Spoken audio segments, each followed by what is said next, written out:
Hey everybody, Alex here with another episode of Momentum Charting. We are going to be briefly covering Facebook here.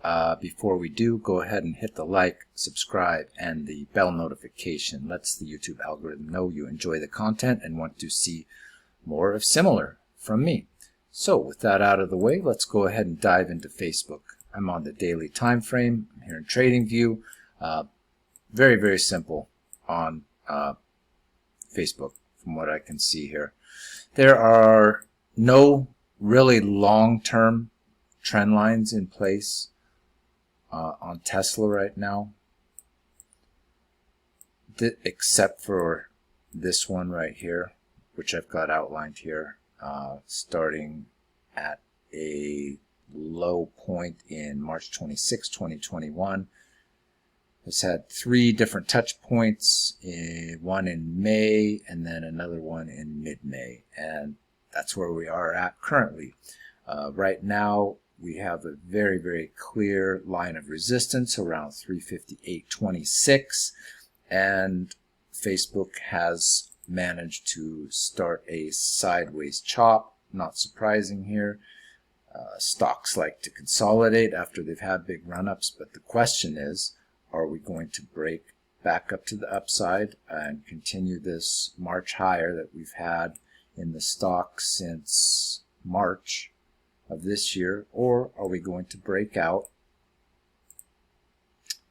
potentially do some sort of a consolidation channel? That's a possibility. Or are we going to do a classic break out of the channel, retest, and then bearish? This is what we are going to watch for. So very easy here. Basically, we are just going to be watching what happens in this sideways consolidation channel, which is currently developing.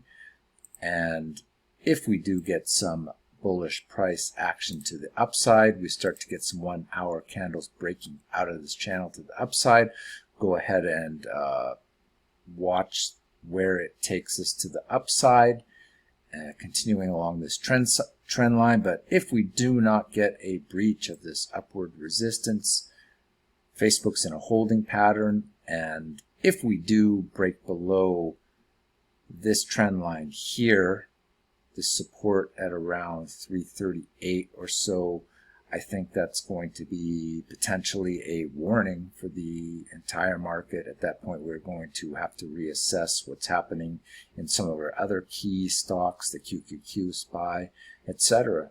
From there on. So really watching this closely to see if we can't break to the upside, sometime before the middle of August. So give it a few more weeks, see what happens here. If we happen to consolidate sideways during that time, I really want to see what happens towards the second week of August. Will be very interesting. So that's basically it for Facebook. No entries at this point right now until we see something clear developing. Just sort of looks like it might be chopping sideways here for a little while. So that is it for Facebook. And yeah, thanks for joining me on this video. I'll see you guys shortly in the next one. Thanks again. Bye for now.